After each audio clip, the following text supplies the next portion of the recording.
മാളിക മുകളേറിയ മന്നൻ്റെ തോളിൽ മാറാപ്പ് കിട്ടുന്നത് ഭവാൻ. കണ്ടു കണ്ടെന്നിരിക്കും ജനങ്ങളെ കണ്ടില്ലെന്ന് വരുത്തുന്നതും ഭവാൻ.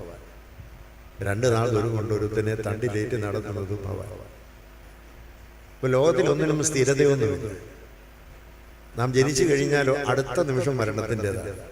അടുത്ത നിമിഷം മരിക്കുമോ, 2 ദിവസം കഴിഞ്ഞാണോ, 5 ദിവസമാണോ, 10 ദിവസമാണോ, 10 വയസ്സാണോ, 100 വയസ്സാണോ അറിയില്ല.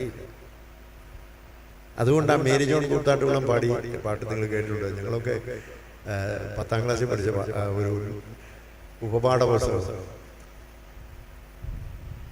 ഇഹത്തിലെ ധനം സുഖം യശസ്സും ആവിരാജ്യവും വഹിച്ചുകൊണ്ടു പോകയില്ല മർത്യൻ അന്ത്യയാത്ര. അഹന്ത കൊണ്ട് അഴുക്ക് വെട്ടിടാത്ത പുണ്യമൊന്നുതാൻ മഹത്തരം പ്രയോജനം പരത്തിലും വരുത്തരുത്.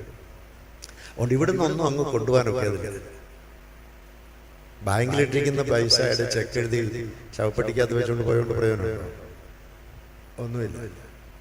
അപ്പോൾ ഇവിടുന്ന് ഒന്നും അങ്ങോട്ട് കൊണ്ടുപോകാനൊക്കെ ആകെയുള്ളത് ഇവിടെ ദൈവത്തെ അറിഞ്ഞ് ജീവിച്ചാൽ, അതാണ് അവരോട് പറഞ്ഞത്. അഹന്ത കൊണ്ട് അഴുക്ക് വെട്ടിടാത്ത പുണ്യം ഒന്നുതാൻ മഹത്തരം പ്രയോജനം പരത്തിലും വരുത്തരുത്. പുണ്യം എന്തെങ്കിലും ചെയ്തിട്ടുണ്ടെങ്കിൽ, അഹങ്കാരമില്ലാതെ എന്തെങ്കിലും പുണ്യം ചെയ്തിട്ടുണ്ടെങ്കിൽ അത് മാത്രം കൂടെ വരാനാണ്. അതാണ് നമ്മളിവിടെ എല്ലാം വലുതായിട്ട് കണക്കാക്കുന്നത്. കുരിശിൻ്റെ വഴി എന്ന് പറയുന്നത് ദൈവരാജ്യത്തിലേക്ക് നമ്മൾ തിരഞ്ഞെടുത്തിരിക്കുന്നു എന്നുള്ള ആ പരലോകത്തിൻ്റെ വാസന. ഗുരുനാനാക്കിനെ കുറിച്ച് നിങ്ങൾ കേട്ടിട്ടുണ്ടാവും. അദ്ദേഹത്തിൻ്റെ ശിഷ്യനായിരുന്നു ദുനിചന്ദ്. ദുനിചന്ദ് 2 പേരും ഒരുമിച്ച് പഠിച്ചവർ. പഠനകാലത്ത് 2 പേരും കൂട്ടുകാരായിരുന്നു. ഗുരുനാനാക്ക് ഈ ആധ്യാത്മിക ചിന്തയിലെ ഒരു സന്യാസിയായിട്ടൊക്കെ പോയി. ദുനിചന്ദ് ഒരു വലിയ ബിസിനസ്സുകാരനായിരുന്നു. അദ്ദേഹത്തിന് ഒത്തിരി പണമുണ്ടായി, കുറേയേറെ പണം. അദ്ദേഹം പണമൊക്കെ ഉണ്ടായി കഴിഞ്ഞപ്പോൾ ഈ പണമെല്ലാം എല്ലാവരെയും കാണിക്കണമല്ലോ. അതിന് ഓരോരോ സമ്മേളനങ്ങളൊക്കെ നടത്തുക. ഒരിക്കലും അദ്ദേഹത്തിൻ്റെ അപ്പൻ മരിച്ച് 16ാം അടിയന്തരം നടത്തുന്ന സമയത്ത് അദ്ദേഹം ഗുരുനാനാക്കിനെ കൂടെ വിളിച്ചു. ഈ വലിയ പരിപാടി വന്ന് സംബന്ധിക്കുന്നു. വിളിച്ചപ്പോൾ ഗുരുനാനാക്കിന് ക്ഷണപത്രം കൊടുത്തയച്ചു.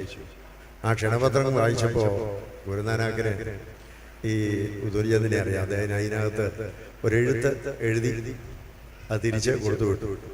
ഇതുകൊണ്ട് കൊടുക്കാൻ പറഞ്ഞു. ദുനിചന്ദിൻ്റെ അടുത്ത് കൊണ്ട് കൊടുത്തപ്പോൾ ദുനിചന്ദ് നോക്കിയപ്പോൾ ഒരെഴുത്തുണ്ട്. അതിൻ്റെ മുകളിൽ ഒരു പൊട്ടുസൂചിയും കൂടെ വെച്ചിട്ടുണ്ട്. എന്നിട്ട് അതിനകത്ത് എഴുതിയിരിക്കുന്ന വേറൊന്നുമല്ല,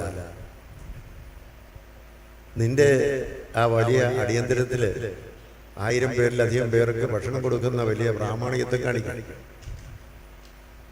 വരാൻ നീ ക്ഷണിച്ചതിൽ സന്തോഷമുണ്ട്. എന്നാൽ ഞാൻ ഈ എഴുത്തിനകത്ത് വെച്ചിരിക്കുന്ന ഒരു മുട്ടുസൂചിയുണ്ട്. ആ മുട്ടുസൂചി ഞാനും നീയും മരിച്ച് പരലോകത്ത് വരുമ്പോൾ ഈ മുട്ടുസൂചി അവിടെ കൊണ്ടുവരാമെന്ന് എനിക്ക് ഉറപ്പ് തരികയാണെന്നുണ്ടെങ്കിൽ ഞാൻ ആ അടിയന്തരത്തിന് വരാം. അപ്പോൾ ദുനിയത്തിന് മനസ്സിലായി എത്രയോ പോഷനാണ് ഞാനെന്നുള്ളതാണ് ഞാൻ പറയുന്നത്.